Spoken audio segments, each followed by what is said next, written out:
Piloma kalot. So nadi ko karon sa ano, sa Terminal 1. Biyahin ta ko Bohol, so ako kakuan sakay kay ito sila og endorsement letter gikan sa munisipyo para masakay ka sa barko. Tapos endorsement mga yuog kanang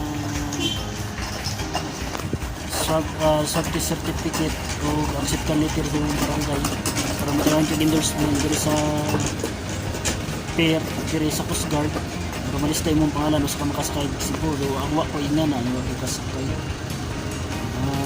Magulat ko sa mga amigo ron, si Rod Matas. Shout out Brad Rod Matas. Atom ka na ko. Kaya ako sa Pier 3.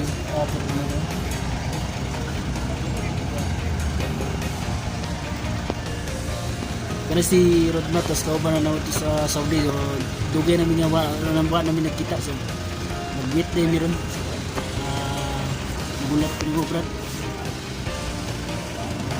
Last days pa man akong biyahe. Taas pa ang oras na makasuloy-suloy may diri sa Cebu. Magulat. Laton niya Brad. Few moments later. Luwa kalot, so mao ni akong gikuan mong amigo no si Rod Matas, ano sa Saudi. Nakita na gani, mao ni akong gipabot gini niya. Ni siya. Taga Cebu. Nabi sa Cebu po. Mano, Medos. Shout out din natin labangan mo. Kita rin. Shout out po sa mga asawa nga silaw-silaw rin. Yung yun. Ha? Inyo Good. Silingan.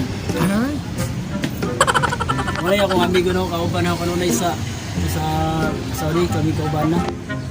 Dugay yung mga nagkita, mga 2 years na siguro. Karoon ka, ginigay ko yung bisita. Kaya ako ko may bisita din. So, pause lang eh.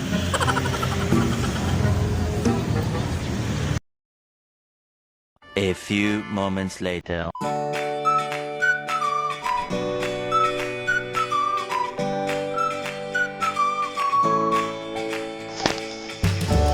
Salamat dahil Rod, kay Bia Rod Matas sa paglibre ninyo siopaw na ko samtang nagkita ta. Dugay rin ka nagingon ako nga makita ta sa bangpoy pagabot na Cebu, pero pasensya na karon pa ta nagkita balik nga padong na kumulig Bohol. Dahil salamat sa time at paglibre sa siopaw rin. Dahil salamat kaibigan sa sunod muli. Makita na patagbalik ni anak ko sa Cebu.